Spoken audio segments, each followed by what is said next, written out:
Welcome in. It is our third episode. Once this episode is over, we are halfway through the World Cup previews. We got a lot to get into today, so we are just going to dive straight in, go straight to the monitor, and let's get into these breakdowns.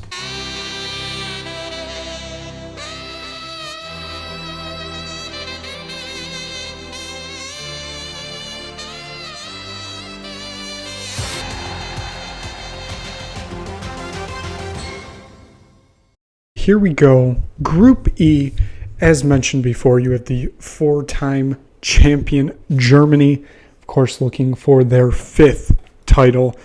They are still the only team from Europe to win a World Cup in the Americas. Can they make that to this tournament? Curaçao out of CONCACAF, their first ever World Cup. They are the smallest nation ever to qualify. We'll get a lot more into that. You have the Ivory Coast, who come in out of Africa. They've missed the past two tournaments. They are back on the main stage, though. And you have Ecuador, who have a lot of interesting players in their team. So let's start off with Germany here. Four-time champions, 1954, 74, 1990, and 2014. Of course, one of those is technically only a title with Germany is 2014 because the rest were West Germany. That's a whole story for another day. But they come into this tournament a little bit questionable, I guess would be the best way to put it. This is a team that isn't as good as they used to be. They don't have the talent that we've been expecting from German teams in these past years. I think back to their qualifying performances where I believe they lost to Slovakia 2-0, but then in the return leg of that, they won like 6-0, something like that. This team's being managed by Julian Nagelsmann. His first time on the World Cup stage as a manager. There's, I feel like, a lot more questions with this team. This is a team that has not made it out of the group stage the past two tournaments, so they have not even played in a knockout game since they won it at the Maracanã in extra time against Argentina in 2014. It's going to be interesting to see how this team plays out because I do look at players like Leonard Carl. How big of a role is he going to play in this tournament? You look at somebody like Florian Wirtz, who I feel like is going to be the star player for Germany here. It's just I'm not 100% sure what to expect from this German team because this is not the power that Germany used to be. You look at their schedule, they'll start off June 14th against Curaçao in Houston before they travel north of the border to Toronto, take on the Ivory Coast on June 20th, and on June 25th, they will close out the group stage in New Jersey against Ecuador. Let's take a look at that 26-man squad that Julian Nagelsmann has brought to the World Cup.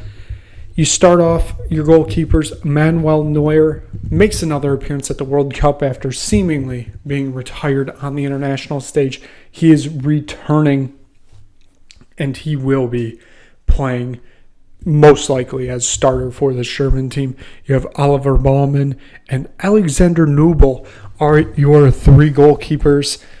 Your defenders are Antonio Rudiger, Waldemar Anton, Jonathan Tah, Joshua Kimmich, the captain, Nico Schlotterbeck, Nathaniel Brown, David Raum, and Malik Thaw.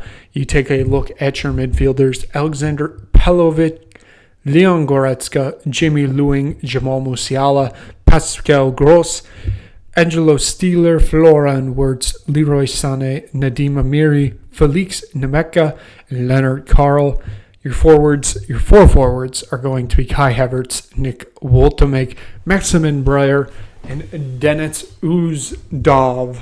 Let's take a look at least my projected starting 11 for this team because there are quite a lot of interesting things, I would say, with this team. 4-2-3-1, kind of what I'm expecting to see out of this German team. That's what they've played. That's what Nagelsmann has played in this World Cup qualifying cycle. Got Manuel Neuer starting in net. I think he is the starter. He is one of the most capped players in this team. He has the experience at World Cups. I do believe he will be your starter here. You look at your back four that I have set up here. You have Brown, Schlotterbeck, Ta, and then Kimmich on the right. Your defensive midfielder, Leon Goretzka and Pavlovic. And then you look at your attacking third, it's going to be Florian Wirtz, Jamal Musiala, and that Leonard Carl, one of the younger players on this team, going to be sent into the lineup almost immediately. And then starting up top is Kai Havertz. And it's going to be interesting to see how Kai Havertz plays at this World Cup, because his season wasn't, phenomenal this year with Arsenal. Obviously, he scored in the Champions League final, but other than that, he shows up in big games, which technically all of these are big games. So is that what we're going to see from him? I guess we'll have to see. I like this German team. I think they have a really good midfield three of Wirtz, Musiala, and Carl. I think that could be the best one we see at this World Cup, and that's kind of saying a lot because there are some really good teams set up here. But I would say kind of what worries me the most is that defensive midfield two of Goretzka and Pavlovic.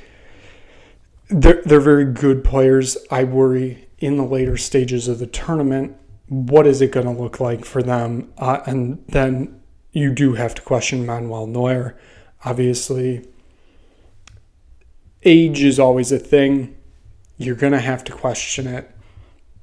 I'm not 100% convinced in it, which worries me a bit, but sometimes age is, a good thing, and he has a lot of experience. I'm excited to see how that one plays out for him at this World Cup. So we are going to move on here to Curaçao. As mentioned, they are the smallest team to ever qualify for a World Cup. It is taken a minor miracle kind of for this team to get here. A team that had a ton of controversy, at least on the coaching end of things coming into this tournament. Dick Advocat, who also, when he manages against Germany on June 14th, will become the oldest ever manager to manage at a World Cup. He led them through qualifying, and then he stepped down due to needing to go back home for the health of one of his family members.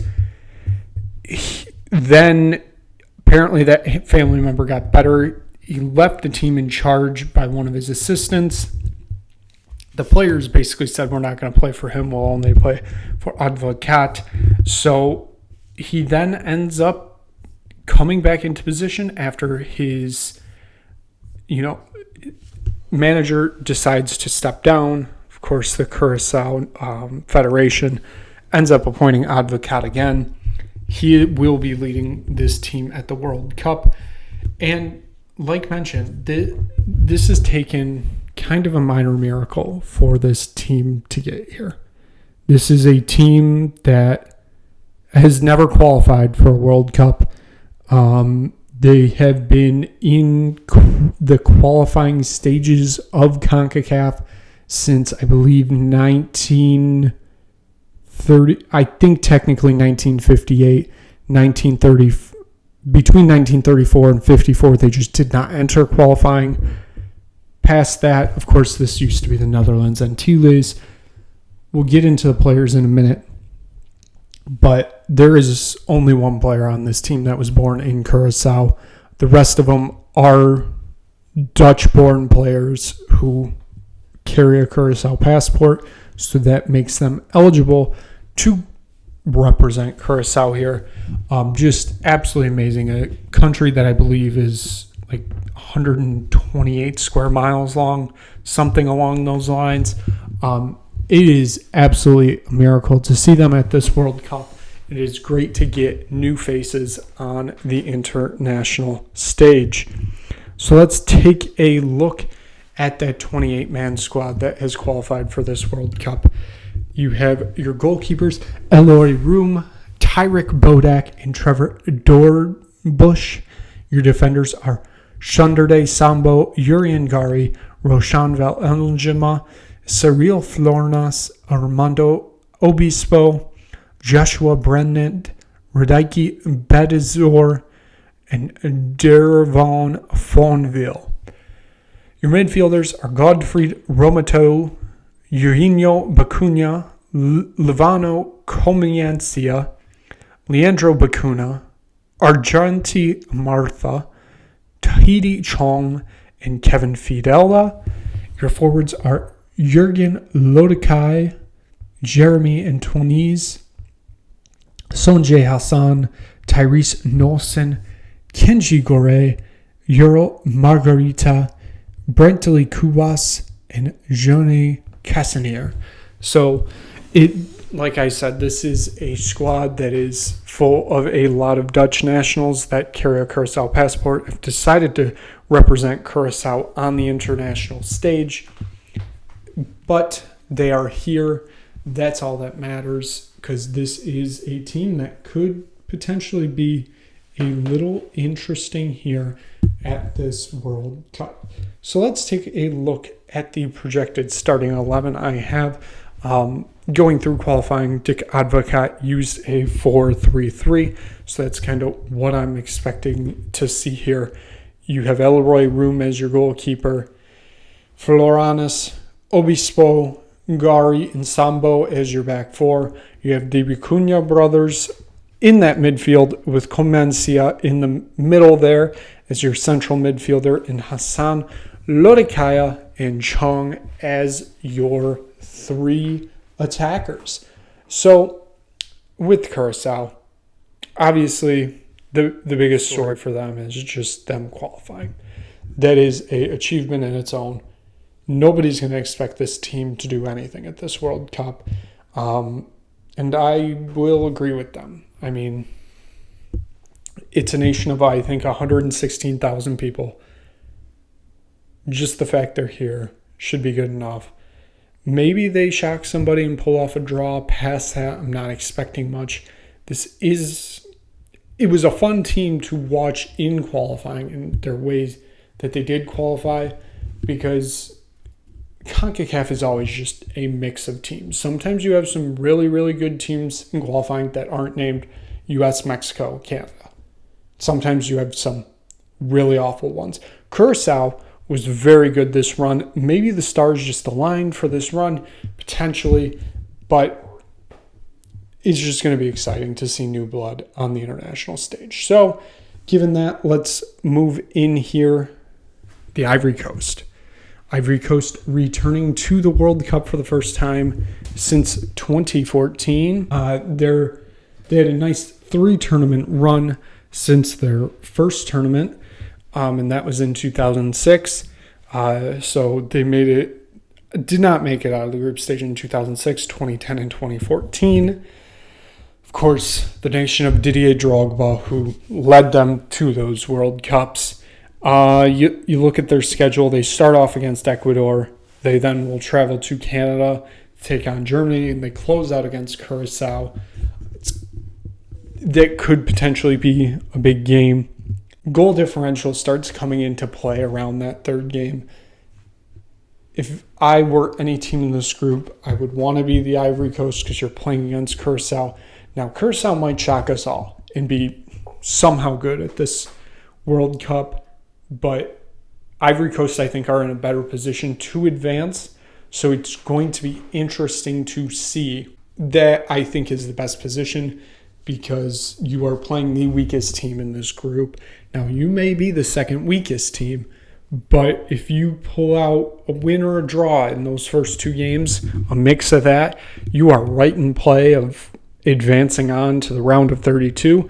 And there's no other team I'd want to be playing in this group than Curaçao in that last game, because the potential is there to have a big goal differential swing if you're going to need it. Let's take a look at this squad that is traveling over to the United States here. Yahia Fofana, Mohamed Kone, and Alban Lafront are your goalkeepers. Your defenders are Ousmane Diomande, Ghislaine Colnan, Wilfred Nsingo, Oluden Kuasonu, Christopher Opre, Giela Due, Emmanuel Agbado, and Evan Nikita. Your midfielders are Jean-Michael Seri, Seko Fofana, Frank Kessie, Ibrahim Sangare, Parfait Giron, and Christino Wani.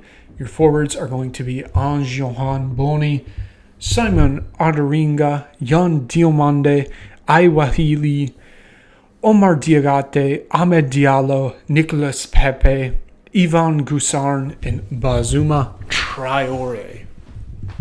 Let's see this projected starting 11 here. Another 4-3-3.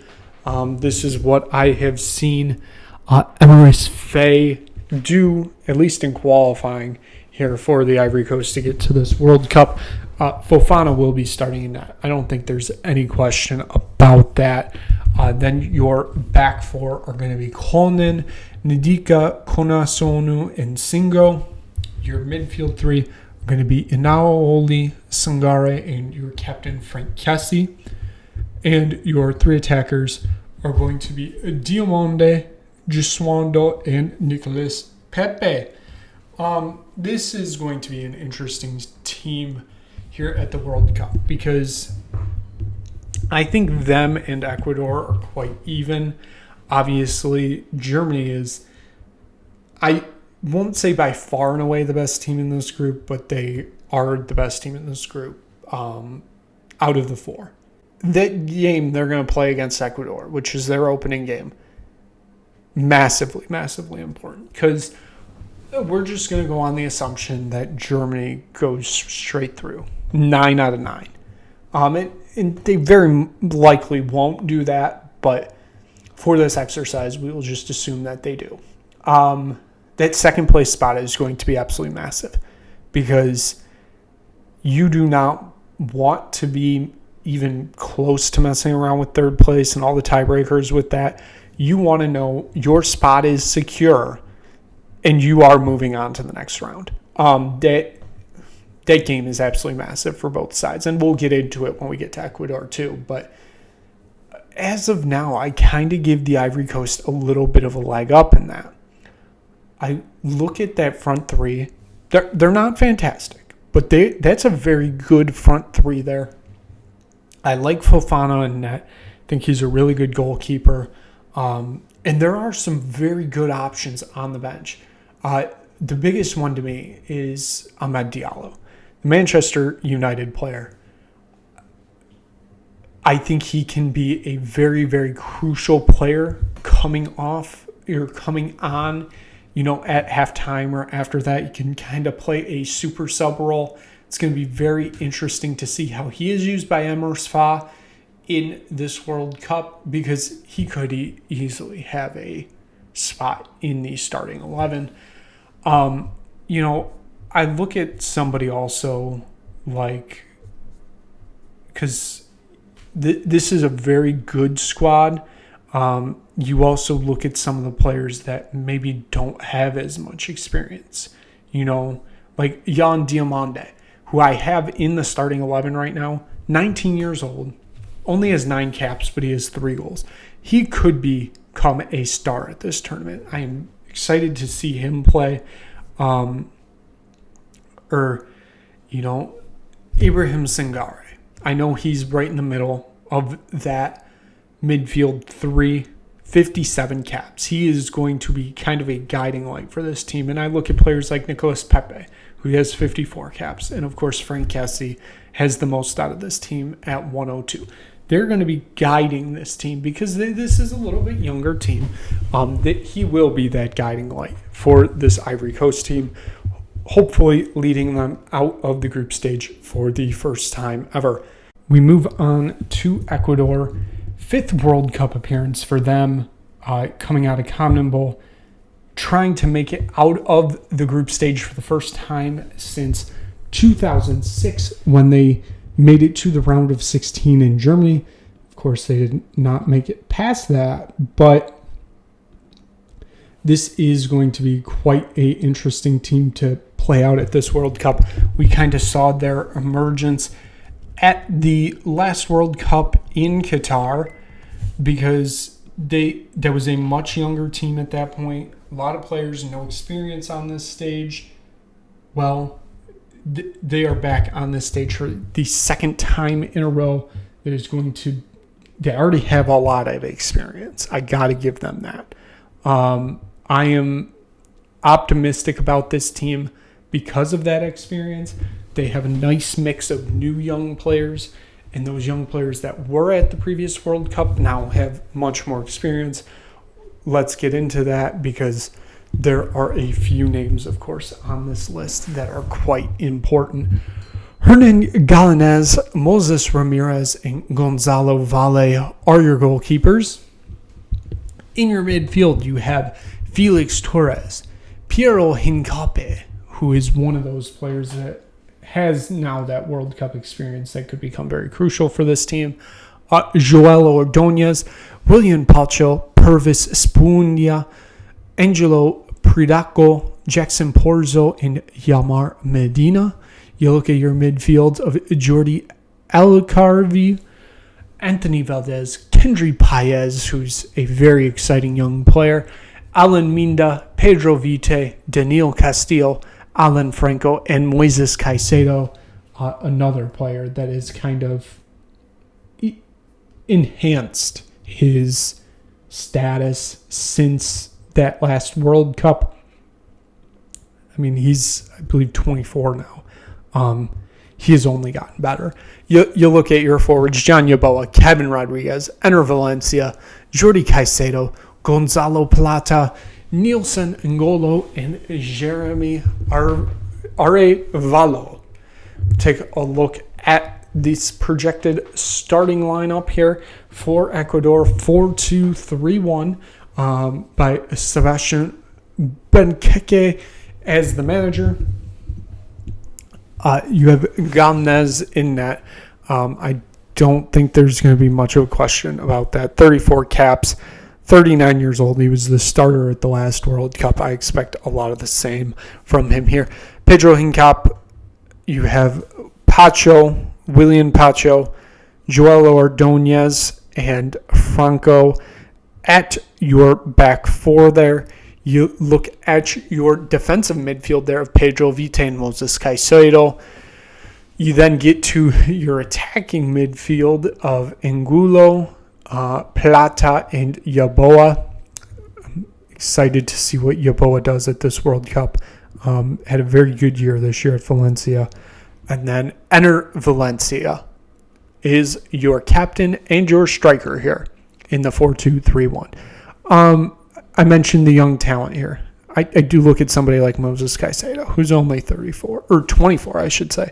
Pedro Vite, who I know is in the starting lineup, who will start next to him. He's only 24. You look at Kendry Paez, not in the starting lineup right now, 19 years old, already has 25 caps. They will have a spot for him in this tournament. You look at somebody like Gonzalo Plata, who's 25. This is a really good young team. And that's kind of why I put them kind of equal to the Ivory Coast. I know I said the Ivory Coast kind of has just a little bit of an advantage here, but I think for the teams that will be battling for second and third place, this may be the two most evenly matched ones. Both Ivory Coast and Ecuador, when they are on, they are playing incredibly. And I do have to give them that. What worries me about Ecuador, though, is it just does worry me that they do close against Germany. That's tough. with the other game being Ivory Coast and Curaçao. Of course, somebody has to draw the other side of the straw, and that is Ecuador. They could very much be playing for second place, but they're going up against a team much better than them.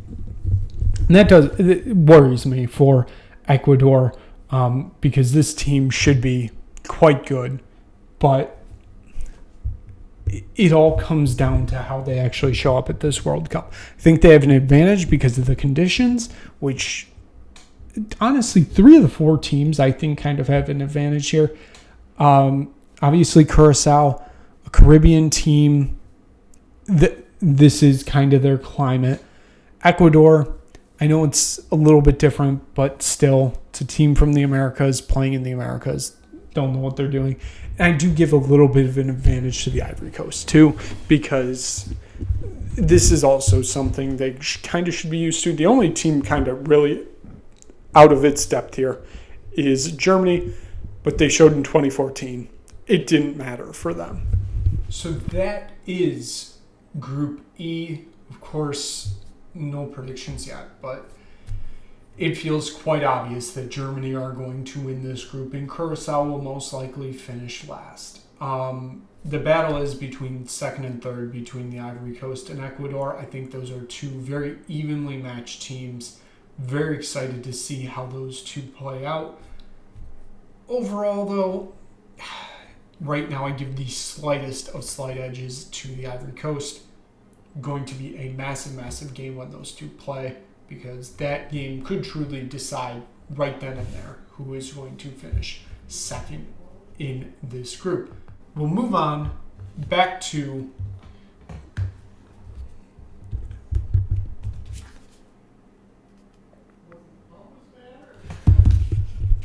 we'll continue moving on here. It is time to move on to Group F, which might be one of the more interesting teams here at this World Cup, as you have the Dutch, the Netherlands, who, if they were drawn a group earlier, could have played, a team that is filled with Dutch players. Of course, in Curaçao, you have Japan, a team that always seems to kind of show up at these World Cups.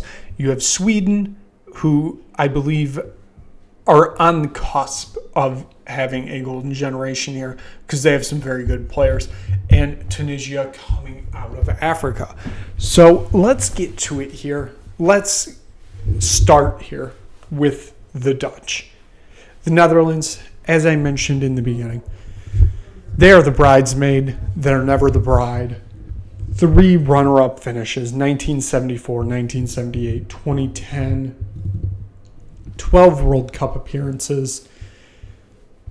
They're coming into this tournament with a lot of questions, especially around manager Ronald Koeman. I believe this is his second go-around as manager. It isn't going as well, I think, as people hoped it would. Usually going back a second time doesn't work. But this is a team desperately looking to finally claim their first World Cup. It feels like things could potentially break their way this year, but there are some massive gaps that I am just not sure they can overcome. Let's take a look at the squad that Ronald Koeman called up to this World Cup. You have Bart Verbruggen, Robin Roefels, and Mark Falcon as your goalkeepers. As your defenders, you have Jurrien Timber, Virgil van Dijk, Nathan Ake, Jean-Paul Van Hek, Mats Welfer, Mickey van de Ven, Denzel Dumfries, and Jorel Hato. Your midfielders are Martin de Roon, Justin Couvreur, Ryan Gravenbach, Tijani Renders, Gus Till, Tion Koopminders, Frankie de Jong, Quentin Timber, and Woest Weghorst. You look at your forwards, Memphis Depay, Cody Gakpo, Noah Lang, Daniel Malton, Brian Bobbery, and Krisenko Somerville. Let's see this projected starting 11 for Ronald Koeman. 4-3-3. Bart Verbruggen getting the start in net here. Mickey van de Ven, Virgil van Dijk, Jurrien Timber, and Denzel Dumfries as your back four. Tijani Rangers, Frankie de Jong, Ryan Gravenbach as your midfield three. Cody Gakpo, Memphis Depay, and Malen close it out here.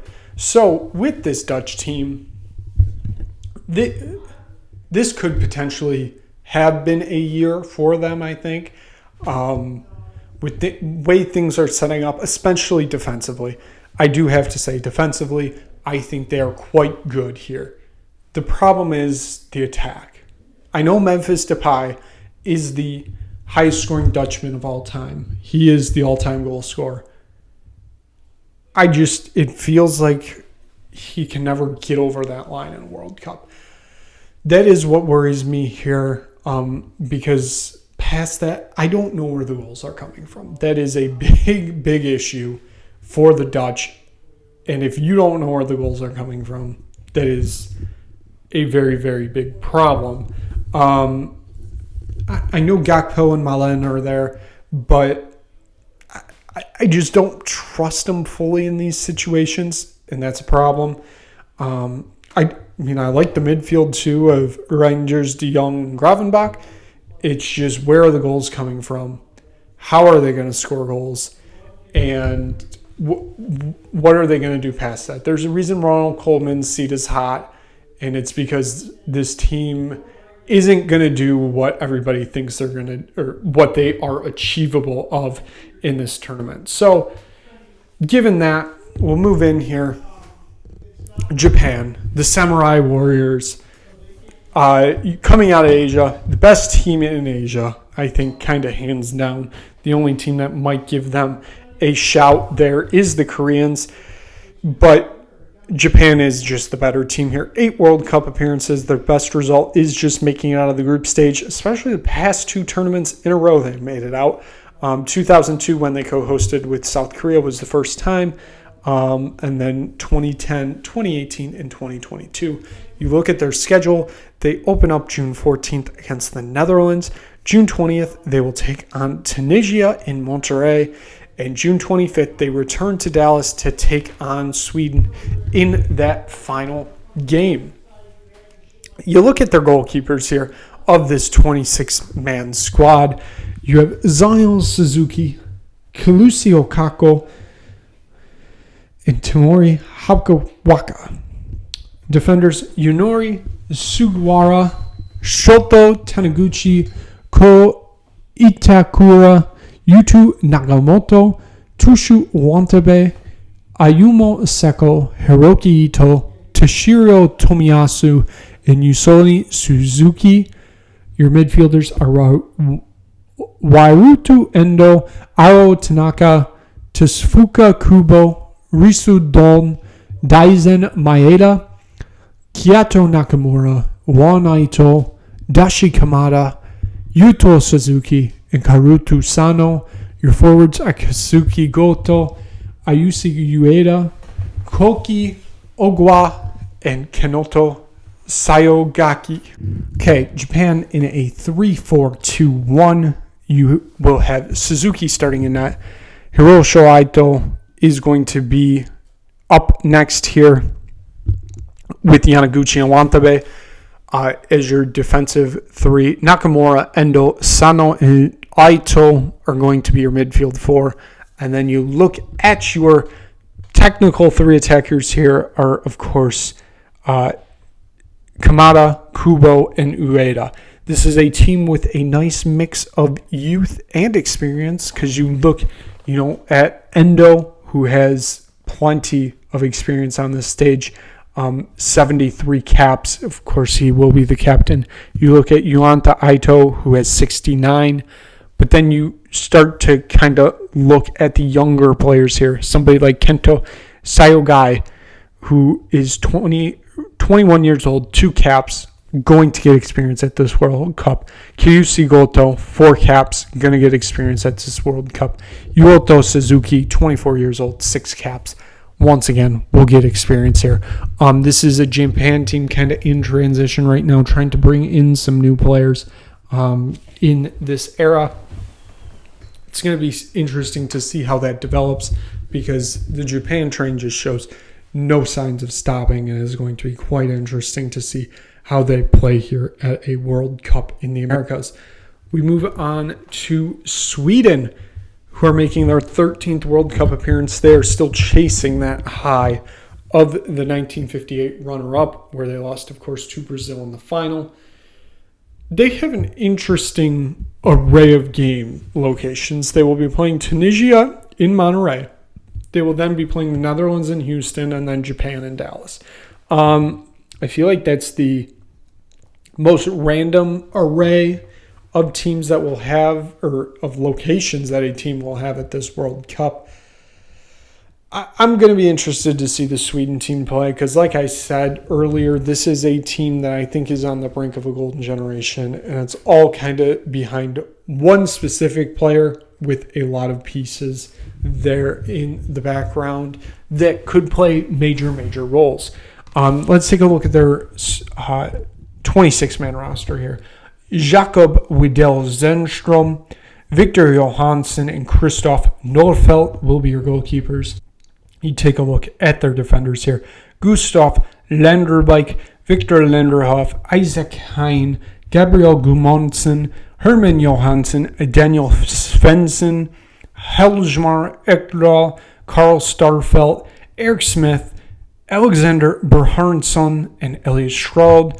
You take a look at your midfielders. Lucas Bergvall, Benjamin Nygren, Ken Semda, Jesper Karlström, Yasin Arari, Matthias Svanberg, and Besfort Zelini. Your forwards are Alexander Isak, Anthony Anangla, Victor Gyökeres, Gustav Nielsen, and Tata Ali. Let's take a look at the projected starting 11 here for Graham Potter. This is a team that finished last in their group in qualifying. They make the European playoffs based on Nations League positions, and they're now here at the World Cup. So quite the interesting qualifying route for them. Christopher Nordfeldt will be starting in goal. You look at your back five of Gabriel Gudmundsson, Victor Lindelof, Isak Hein, Gustav Landerbeek, and Herman Johansson. You look at your three midfielders of Jesper Karlström, Yasinari, and the Wonder Boy himself, Lucas Bergvall, who could play a massive role here at the World Cup for Sweden. And you look at your top two of Alexander Isak and Victor Gyökeres. Now, I know the big question here is going to be Isak because he did not have the best of seasons, and that goes all the way back to last summer when he demanded out of Newcastle for a move to Liverpool. It didn't get done until I think week 1 or 2 of the season. So he didn't really have a summer. I mean, he was probably training, but he didn't really have a summer of training with his team. How is that going to happen? Victor Gyökeres, very on and off this year. How is that going to affect this team? And even though I think Lucas Bergvall is going to have a massive summer for this team, this is a player that did not get a lot of playing time this year at Tottenham, partly because of injury, partly because of managerial change. Most recently under Roberto De Zerbi, felt like he was more coming off the bench because he just didn't really fit into what De Zerbi was trying to do, at least to start off. Is that going to change this summer? Hopefully, but that's another story for another day. Overall, though, this is going to be quite the interesting team because, this, like I said, this is a team that did as awful as you can in qualifying, and they are still here at the World Cup. So how will that translate here into 2026? We move on to our final team here, and that is Tunisia, who are making their 7th World Cup appearance. It's a squad that has never made it out of the group stage. It's a great opportunity to make it out of the group stage, even though I do think they are the worst team in this group. You take a look at their schedule. They will be playing Sweden in Monterrey, then they will be playing Japan in Monterrey before traveling up to Kansas City to take on the Netherlands in that final game of the group stage. Their 3rd straight World Cup. Going to be interesting to see how this team plays because this is a team full of World Cup experience. You have Muhabib Sharmak, Amen Dahim, and Sabri Ben Hassan as your goalkeepers. Ali Habib, Monstar Talibi, Omar Raki, Adem Arous, Dillian Braun, Moraita Benounes, Jan Villari, Mohamed Ameh Ben Hamada, Mustaz Nafati, and Riyad Shikarori as your defenders. Your midfielders are Hannibal Mejri, Ismail Garib, Rani Karida, Khalil Arari, Haji Mahound, Elis Shirki, Anis Ben Samaki, Sebastian Tonki as your midfielders, and your forwards are Las Akuri Lassad, Hazem Maturi, Ryan Alumi, and Faraz Shawat. So let's take a look at the squad that manager Sabri Lakamuti will be taking to this World Cup. 4-3-3. You have Shamak starting in goal. Abdi, Renki, Talbi, and Valeri as your defenders. Medjuri, Karandi, and Shirki as your midfield three. And you look at your three attackers of Arari, Elumi, and Tarenki as your three forwards here. Now, this is going to be interesting to see how this team plays out at the World Cup because, like I said, this team, it feels like they have this is the worst team of the group, but it's almost those times when you feel like a team is the worst team in the group. They decide to show out and show up, and then somebody else just puts up an absolute stinker of a tournament, and then they steal that, they get that boost. So it's going to be interesting with this team because I do think this team is outmanned and outmatched in all three of their games. Maybe that plays a big difference here. I don't know. It's going to be interesting to see how this plays out. I can't say I've seen a ton of games from them, so I'm not going to draw this out and act like I know Tunisia football front and back. But it's going to be an interesting team to see how they play out. So that is going to wrap it up for Group F. Of course, the Netherlands seem to be the favorite here. If I had to tip somebody to be a favorite over them, or to take over them, I should say, in this group, it would be Japan. I think Sweden will be fine. They'll make it out of the group somehow. I am worried about Tunisia, though. I don't know how great they're going to do here. I do think they're kind of set up a little bit for failure. So this is going to wrap it up for Groups E and Groups F. So thank you so much for watching. Of course, after this, that means Groups G, H coming up, of course. We've hit the halfway point. So we're kind of in the home stretch, but not really. So thank you so much for watching. Make sure you click like. Make sure you click subscribe. Tell anybody you know about it. We'll be back with those next two previews. We're continuing the journey here. There's so much still going on. I cannot wait to get into game action. And there's still a lot of teams to preview here. Like I said, we're only at the halfway point. So thank you so much for watching. We will see you again very soon here for another World Cup preview here on the Nick Burt Sports Network.